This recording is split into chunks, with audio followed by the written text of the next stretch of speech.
nata questa idea?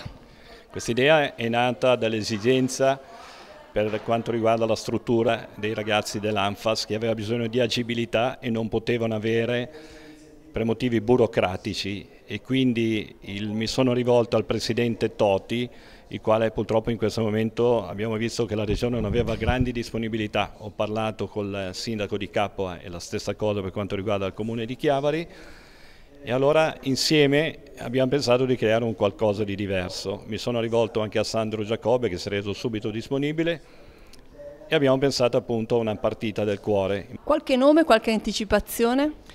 Ma i nomi, diciamo, tra i nomi più famosi a livello di calcio, ex calciatori, ci sarà Mussi, che ha giocato nel Milan, nel Parma, Battistini nel Milan, Francini, grande compagno di Maradona con uno scudetto al Napoli, Stefano Eranio, indimenticato giocatore del Genoa con Mario Bortolazzi.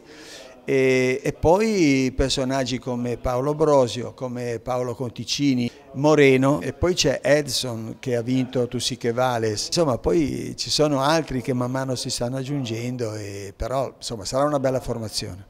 Chiavari è il comune ospitante, il sindaco di Chiavari fa parte dei campioni del cuore che saranno avversari della nazionale della solidarietà. Come vi state preparando? Ci stiamo preparando.